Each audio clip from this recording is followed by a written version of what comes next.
My name is Haley Gare, and I'm contestant number 3. Hi Haley, go ahead and have a seat. So, man, We are going to get started if that's okay with you. yeah, for sure. Okay, what is an ambassador? An ambassador, like a beef ambassador? Any ambassador. Any ambassador? Well, I can compare it to a lot of things, like the beef ambassador, and also in my college we have our collegiate ambassadors, and they're more recruiters, which I think kind of ties in with the beef ambassador. I mean, we're trying to recruit people to understand beef and the nutrition values of beef, and that they no longer need to be afraid of beef. Okay, and why did you decide to become a beef ambassador? I honestly could not think of anything cooler. Like, I got the email from Utah State, and I was like, a beef ambassador? That's my life dream. Like, that is the coolest thing ever, and I love it. You know, my family, we have our own cows, and it's something I feel very passionately about, and something I feel like I have to protect now that I'm in college, because there's a lot of people who don't feel the same way I do about it.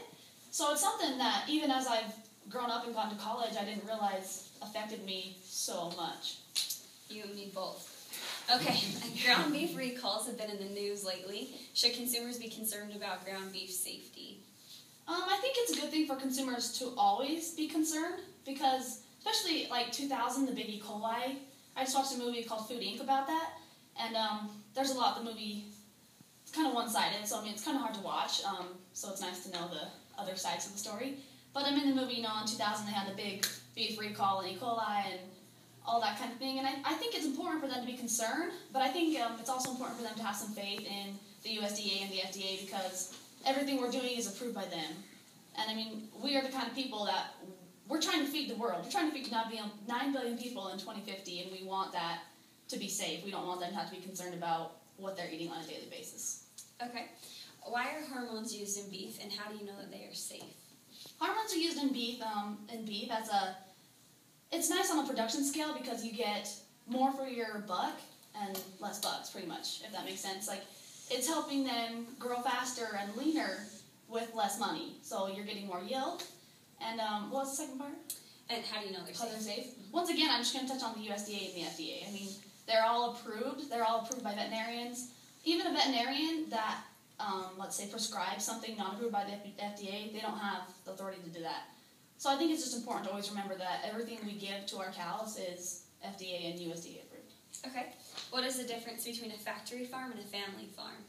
I love this one because it plays such a key role in my life, you know what I mean? Factory farms are, obviously they're big farms, and they have growers who feed them their animals. And then they feed the animals, finish them off, if you will, and then they send them to slaughter. Factory farms are good because there's a lot of production. A lot of production happens. Family farms are like you and me out back with our horses and our beef. You know, we keep them on the range, we keep them on the bench, they stay in your family, and you sell pretty much locally, feed your family, and then locally. I think we just ship some of our cows to Nebraska, so it's more a local basis. Okay. If you could only eat one cut of beef for the rest of your life, what would it be and why? Oh man, that's a horrible question to think of. One cut of beef. I would probably just go with a sirloin steak. I mean, you can't go wrong. You can never get sick of it. Like just the thought of seeing a sirloin on the grill on a hot summer day, it makes your heart happy. And so, I guess if I had to narrow it down, I would have to go with that one. It does make your heart happy. What is the BOLD diet? The BOLD diet is beef in an optimal lean diet. That's what it stands for.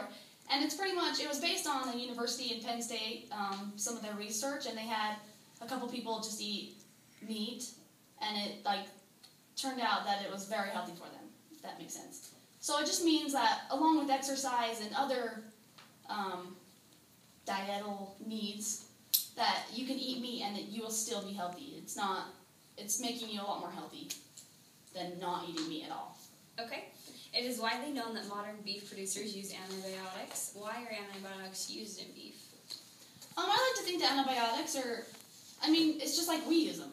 You know what I mean? A cow has an abscess and needs penicillin type thing. And we also give our baby cows immunizations, I like to think of them.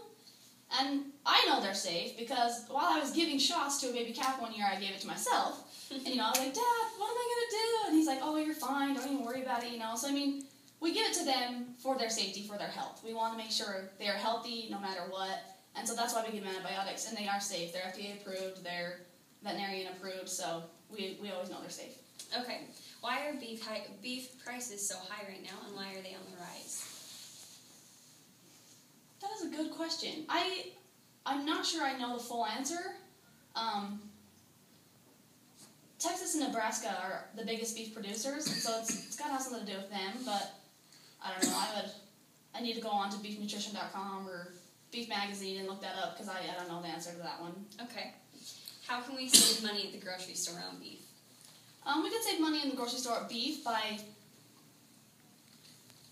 kind of common sense, I think. I don't know. A lot of the grass-fed and the organic is going to be more expensive, and it's completely up to the consumer. I mean, if you want organic and if you want grass-fed, and you're willing to pay that extra money, then go right ahead. But a lot of the just the normal grain-fed is going to be cheaper for you, and so that's a way to save money when you're buying meat. Okay. And what is the number one thing you want consumers to know about the beef industry and farmers and ranchers? Honestly, the first thing that comes to my head for the number one thing I want them to know is that we care for our animals. You know, my dad doesn't wake up in the middle of the night to go out and beat his calves. And that I want people to know that we care about them. That's very true. Well, that's all I have for you. Thank you so much. Let me just take your picture really quickly.